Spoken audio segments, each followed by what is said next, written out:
ಎಲ್ರಿಗೂ ನಮಸ್ಕಾರ. ಇವತ್ತಿನ ಓದಿಗಾಗಿ ದೇವಿಕಾ ನಾಗೇಶ್ ಅವರ ಮೌನ ಹೊದ್ದವಳು ಅನ್ನುವ ಕವನ ಸಂಕಲನದಿಂದ ಒಂದು ಕವಿತೆಯನ್ನ ಆರಿಸಿಕೊಂಡಿದ್ದೀನಿ.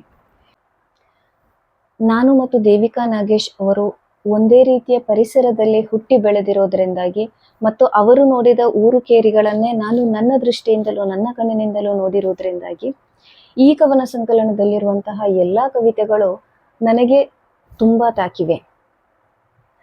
ಕವಿತೆಯನ್ನು ಓದೋದಕ್ಕಿಂತ ಮೊದಲು ಡಾಕ್ಟರ್ ಸಬಿತಾ ಬನ್ನಾಡಿ ಅವರು ಈ ಕವನ ಸಂಕಲನಕ್ಕೆ ಬರೆದಿರುವಂತಹ ಬೆನ್ನುಡಿಯನ್ನ ಓದಿ ಆನಂತರ ಇವತ್ತು ಕವಿತೆಯನ್ನ ಓದಲಿದ್ದೀನಿ.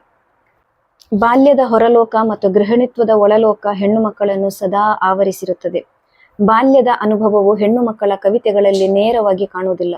ಆದರೆ ಬಾಲ್ಯದಲ್ಲಿ ನೋಡಿದ ಊರು ಕೇರಿಯ ಅನುಭವವನ್ನು ಅವರು ಈಗಲೂ ನೋಡಬಯಸುತ್ತಾರೆ ಎಂಬುದು ಅವರು ಇಂದಿನ ಲೋಕದ ಸ್ಥಿತಿಗೆ ನೀಡುವ ಪ್ರತಿಕ್ರಿಯೆಗಳಲ್ಲಿ ಕಾಣಿಸುತ್ತದೆ. ತಾನು ನೋಡಿದ್ದ ಬದುಕುಗಳ ಮೂಲಕವೇ ಆಕೆ ಇಂದು ಕಣ್ಣೆದುರು ಇರುವ ಬದುಕುಗಳನ್ನು ನೋಡುತ್ತಿರುತ್ತಾಳೆ. ಈ ಸಂಕಲನ ರೂಪುಗೊಳ್ಳುವುದಕ್ಕೂ ಅವರು ವಾಸಿಸುವ ಪರಿಸರವು ಕಲುಷಿತವಾಗಿರುವುದಕ್ಕೂ ಒಂದು ಸಂಬಂಧವಿದೆ. ನಾನು ಆಗ್ಲೇ ಹೇಳಿದ ಹಾಗೆ ದೇವಿಕಾ ನಾಗೇಶ್ ಅವರು ಮತ್ತು ನಾನು ಒಂದೇ ಪರಿಸರದಲ್ಲಿ ಹುಟ್ಟಿ ಬೆಳೆದಿರೋದ್ರಿಂದಾಗಿ ಅವರು ಅವರ ಹರೆಯದಲ್ಲಿ ಕಂಡ ಬದುಕಿಗೂ ಈಗ ಕಾಣುತ್ತಿರುವಂತಹ ಬದುಕಿಗೂ ಮತ್ತು ಅದೇ ಬದುಕನ್ನು ನಾನು ನನ್ನ ಬಾಲ್ಯದಲ್ಲಿ ಕಂಡದ್ದಕ್ಕೂ ಈಗ ಕಾಣುತ್ತಿರುವುದಕ್ಕೂ ವ್ಯತ್ಯಾಸ ಇರೋದ್ರಿಂದಾಗಿ ಇಲ್ಲಿನ ಎಲ್ಲ ಕವಿತೆಗಳು ನನ್ನವೂ ಆಗಿದೆ ಎಂದು ನನಗೆ ಯಾವತ್ತೂ ಅನ್ನಿಸ್ತಾ ಇರ್ತದೆ. ಈಗ ನನ್ನನ್ನು ತಾಕಿದ ಒಂದು ಕವಿತೆ ಮುಷ್ಟಿಯೊಳಗೊಂದು ಲೋಕ.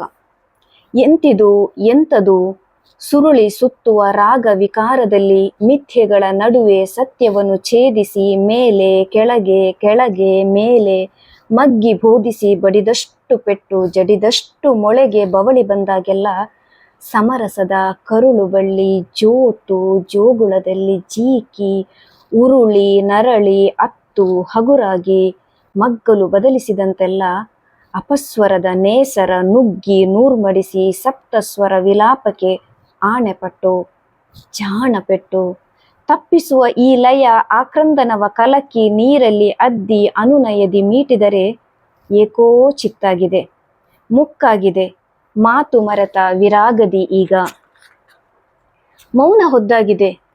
ಏನಿದು ಏಕಿದು ಎಂತಿದು ಎಂಥದು ಸ್ವಂತದ್ದಲ್ಲದ ಅಹಂ ಅರಿವನು ನುಂಗಿ ನಿಲ್ಲಲು ಏಕೋ ಏನೋ ಮುಷ್ಟಿಯೊಳಗಿನ ಲೋಕ ತಡಕಾಡಿದೆ.